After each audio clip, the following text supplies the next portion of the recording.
Good evening. Good afternoon.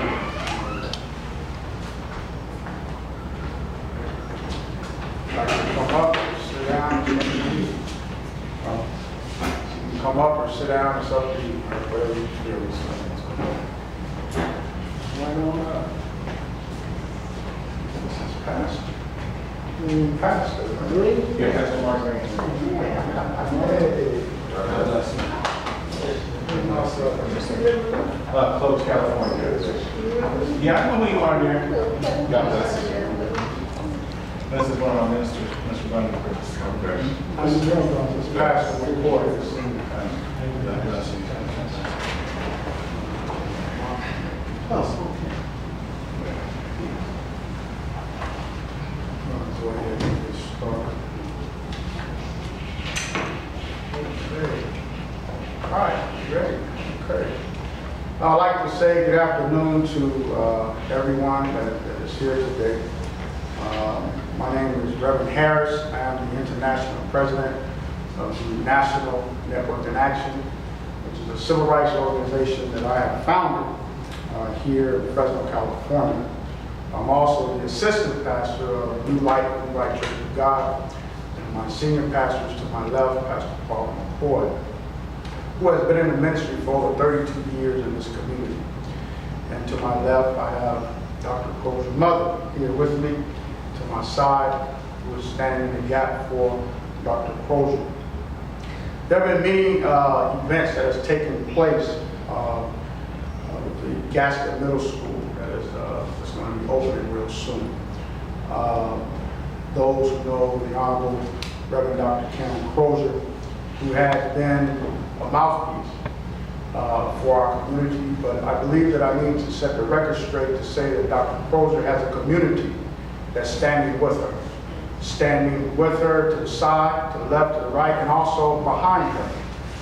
We want to make sure that everyone understands she's not isolated out here by herself.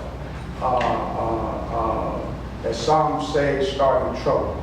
I believe that she's advocating for what we want in our community.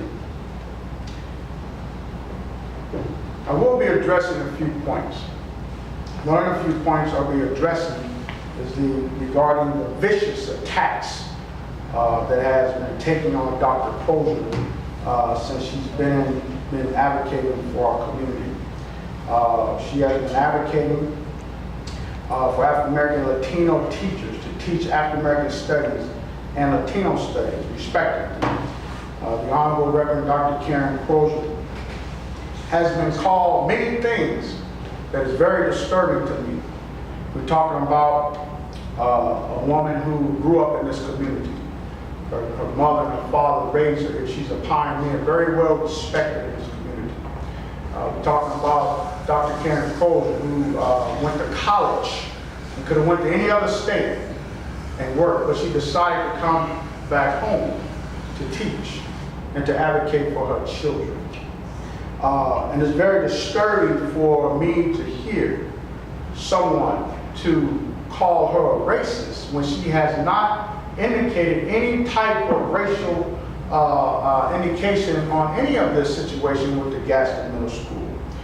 I believe that the racist word came up with other people.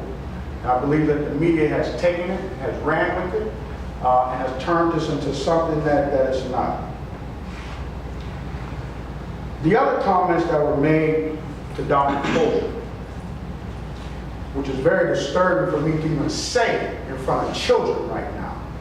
It's very embarrassing for me to even say it, but I'm going to go ahead and say it because it's important that the media understand the type of people that we have in our community that is attacking someone who has not hurt anyone.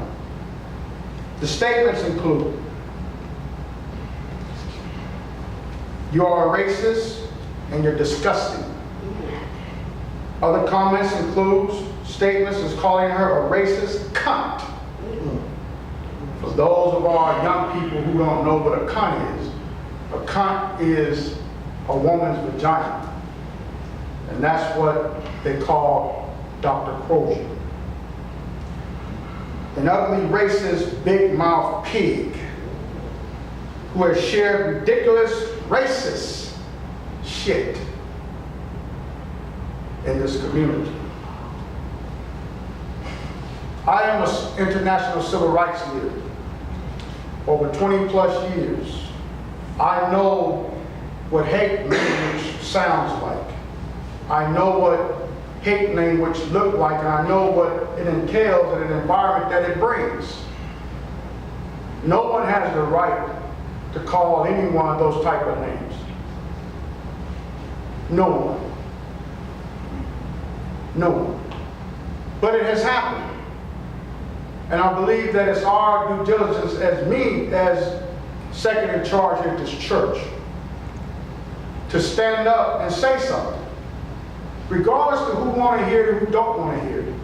There's no woman on this earth should be called those type of things. It's okay to disagree. It's okay to say, well, I don't agree with you on that point. It's okay, but the problem that we have, not just here in Fresno, but across America, we don't know how to agree to disagree respectfully. She is a member of my church. That would be less, me and my senior pastor would be less of men of God if we did not stand and say anything. Amen. That's right. When you use those type of languages for the Honorable Reverend Dr. Crozier, you are saying the same thing about our babies all over Fresno. That's right. And that's why I'm concerned about her safety now. Because if someone has the backbone to say that to a woman who has not hurt anyone, but just advocating for what the community wants, Yes. and she gets that type of pushback, then it's the job of the men to stand up and say something. That's That's right. right. That's right. And that's what you see today is men and women standing up. These young men you see up here are members of my church. And I'm planting a seed today that they have to understand they may cross this bridge one day. And I expect for them to stand like I'm standing. I have to lead by example. I can't lead by lip service. I will be contacting the Fresno Police Department because this is a serious matter. You may not understand that racism lives in Fresno, but she's not racist. No. She's never been racist. But racism lives here. Jim Crow still lives here. Yes. It came from the South, but flew out to California. And it's still here. And people wonder why I call Fresno Mississippi. Amen. Because the traits of Mississippi and Alabama lives here in Fresno. So whoever's sending these emails out, send it to a man. Send it to me. Because if a hair is touched on her head, I swear to you right now, my church, we will find you and turn you over to the authorities. You don't touch our women with your lips or with your mouth or with your hand. This issue has taken a whole, has grew legs to something that it shouldn't have. I read the Fresno D today. It's an international conversation now. It should be international. Because this is our community. The Gaston School is on our soil. The Gaston School is on our soil. We pay taxes for that school. We paid taxes for that soil. But it took 40 years that nobody cared about. All the people who sent in emails and talking on Power Talk, none of them advocated for the school for 40 years because they didn't care. I couldn't go up to Woodward High School and tell that community what to do. They'd tell me to go back south. But we have people who's coming in our community want to dictate. going to operate. But Dr. Karen Crozier is not a racist at all. She's a lovely woman. Amen. She's a godly woman. Amen. She's a minister. She's a preacher. She's a mother, a aunt, a granddaughter, a daughter. And how does someone fix their lips to call our sister racist and a cunt?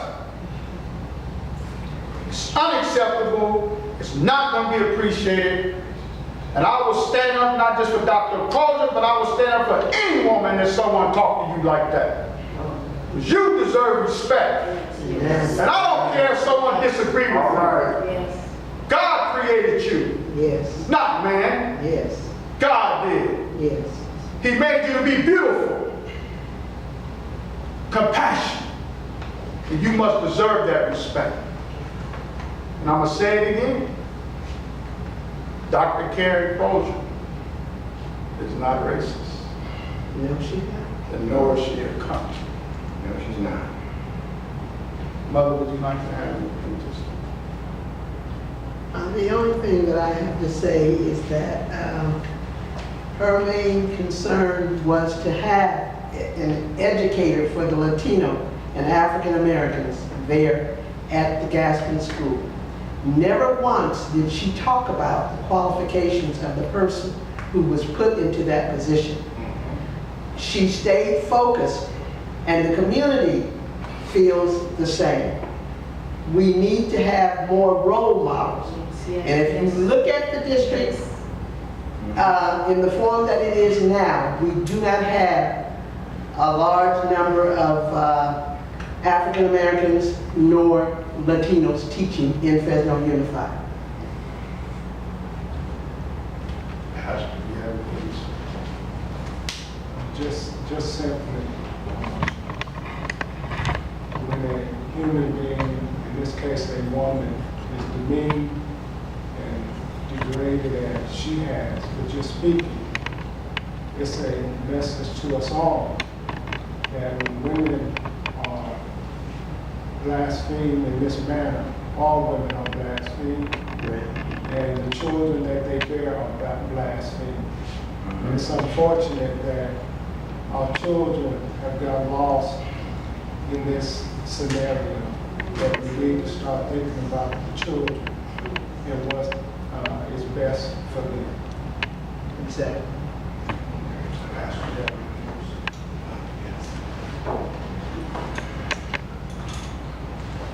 Pastor Mark Green of Holy Fire Worship Center, Clovis, California. I grew up on the west side. And growing up here, I really have had a great educational experience.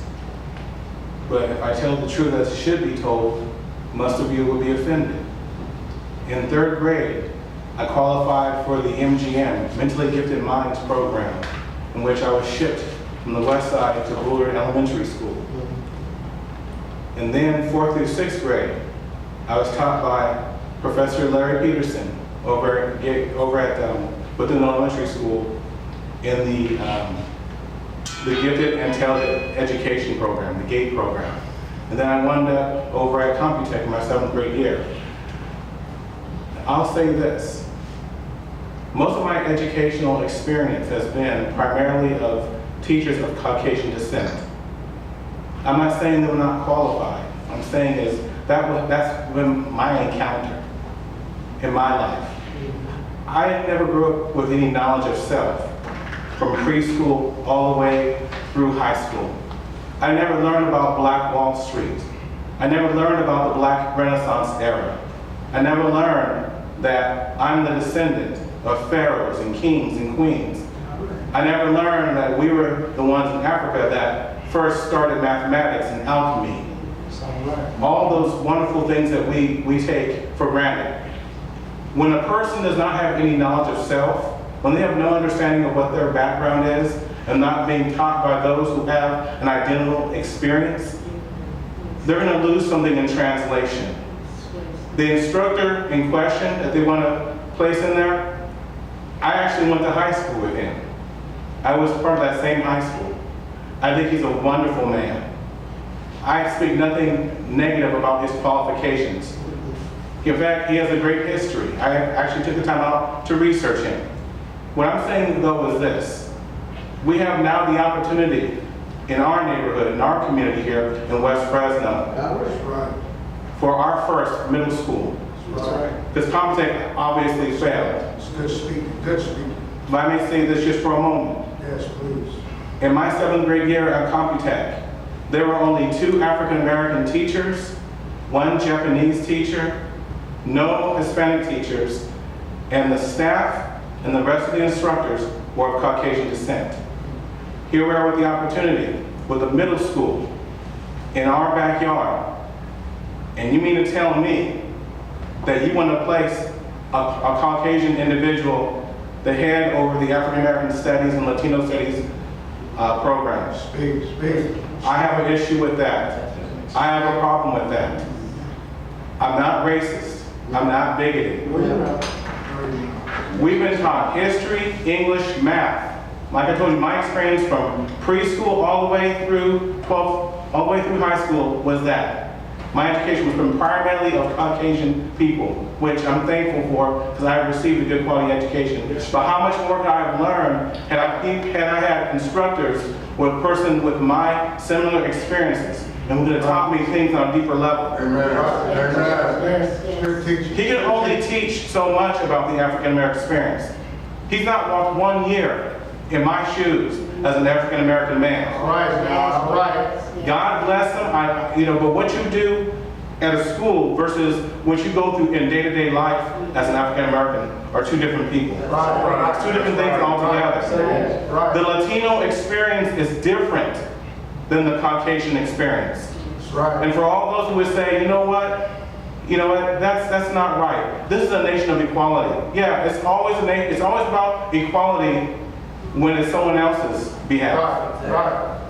You never hear us complaining about different schools and universities and colleges, about us having the opportunity to teach there. But you let a school come up here, then all of a sudden, all the complaints start coming in about why cannot a Caucasian teacher instruct in a school in which it's in the African American community, and then also, on top of that, the very studies program that defines who we are as African American people. So, to the community, I must say this, that Dr. Crozier, whom I've known since my childhood, Dr. Crozier, who spoke life into me and let me know that I can be whatever I want to be and whoever I want to be. That's right. I say this to you, my sister. I support you. The pastors here support you. The community supports you. Yes. Sister, you are not alone.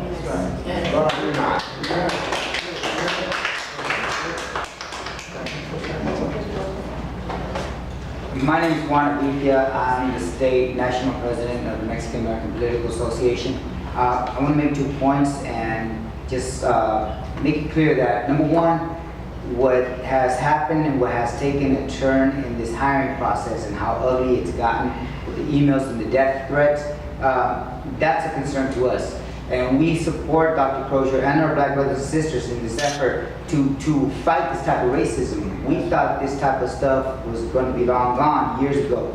But obviously we're wrong because here we are having to deal with it again. So as far as Dr. Crozier is concerned, the Mexican American Political Association does back her, does support her, and as Reverend Floyd D said, we will have her back. We will support her. Yes. In this community, I'm not shocked at the racism that's poured out at the same time because this is a microcosm of what's happening across the country. You watch talk radio, you listen to talk radio, you watch cable TV, and the opinions, especially after President Obama was elected, has been so venomous, filled with racism, that it's no surprise that this is taking place here in Fresno, California. So that's my first point. The second point is this. I am an educator. I'm a professional. I've been teaching high school history for years now, over 15 years. It bothers me when people say that anybody can teach anything, because that's not true. And as an educator, I'll tell you, I know the history of not just Mexican Americans in the United States, but of African Americans, and the psychological impact that lack of diversity has had on our communities. Yes. Many of our kids don't see ourselves as being able to pursue an education, being able to become professionals, because as they say, yeah, it sounds good, but it's, I guess it's not a reality to them until they actually begin to see it. So this battle that, and the second point is this battle against Dr. Crozier now, and this battle is taking place here now in the west side at Gaston, is not about the teacher. No. It's not about the teacher at all. But it's about the process. And a lot of us have questions. How did they go about hiring people? Did they recruit? And did they go out of their way to do something, and that is to recruit a teacher that will be teaching Chicano and African American history? That's a big accomplishment.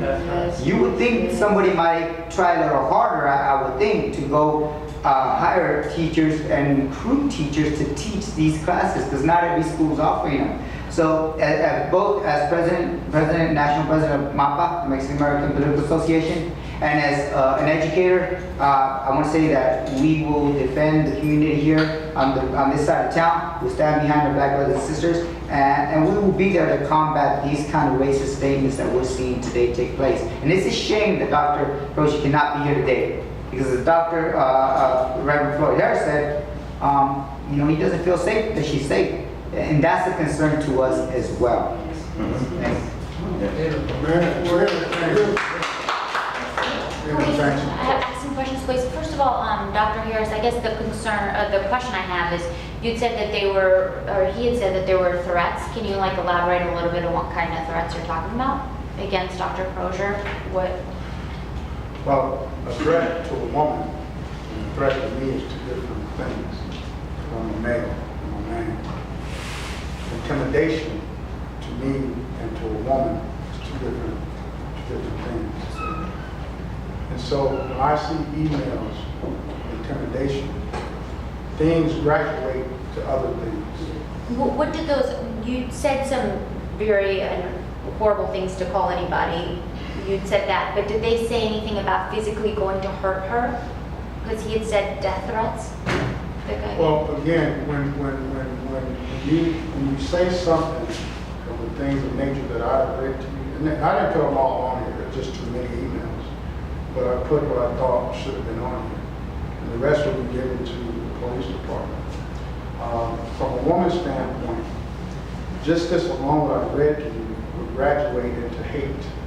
I have seen that in my course of 20 years of doing civil rights work, not just here in Fresno, but across the country. So a little speck of dirt will turn into a truckload overnight. Yes, ma'am. How do you respond to the Gaston family supporting this hiring decision? Well, I think everyone has a right to what they want to do. They have a right, just as well as we have a right to what we want. I think the bigger issue is for our community that we have to come together and talk and sit down and try to reason with one another. Have you personally spoken to anybody in the Gaston family about this issue? I have not personally myself. Dr. Crozier has been spearheading this. She could answer that question more intelligently than I can. There are some people that would say that your point of view, while it's a valid one, some people would say on the other side that you are taking the civil rights movement backwards, because now you're saying based on the color of your skin, you can teach certain classes. I'm just saying what other people would say. How would you respond to that? To that question, based on that snapshot of just that alone, you're correct. But we're not talking about something that happened yesterday. This is 40 years in the making. And this is where I go back to how did this process carry itself through? And why, if after 40 years of community asking and demanding for a middle school, they finally get it, the process is, it just leaves a bad taste in your mouth when you find out that the process itself doesn't seem to be in depth, it doesn't look like much effort was made to go outside of the district to get better qualified. So that is part, and when you take it in that context, it's not that snapshot. In that context, there's something really disturbing about how the process is gone. I guess the school district has told us that they hired the most qualified person, and I guess my question is, let's say your background is Hispanic, and it's a Hispanic course. If, let's say, they chose someone from the African American community, from that Latino community, would it kind of set a precedent that from here on out, if you're teaching a minority study, you have to be from that minority? Not necessarily, because, and I still go back to the question, but did you recruit outside of Fresno County, or did you just stay within Fresno County? Because when you teach a course like Chicano, Latino studies, or women's study, I mean, these are big courses. I don't see many of those in where I teach. Rarely do I see those. So this is a big deal. So you would think that they would treat it as a big deal in the hiring process. And that's what hasn't been answered. Did they go outside of the district? Did they recruit it, aggressively outside of the district? Or did it just stay in-house? Okay, let's give it to the best qualified person. Because that cuts it short. And the efforts of this community, it undermines the efforts as, okay, we'll just give you the most qualified, quote unquote. Right. We got questions about this process. So I hope that helps answer your question, but it's a lot more complex than the way the radio stations are making it sound. It's reverse racism, these words are tossed around. And going back to the question about death threats, and Floyd Harris, Dr. Harris here is correct. These words that are used and the way that they're put together would lead a reasonable person to think they might be attacked if they were found by themselves. Mm-hmm. So yeah, when I use those, I'm not using them lightly. It's a woman or anybody who sees that as a threat is going to feel uneasy. And that's why Dr. Crozier chose not to come today? No, Dr. Crozier right now is Out of town. out of town. How is she feeling right now? When I spoke with her last regarding the email, she's not a woman that's very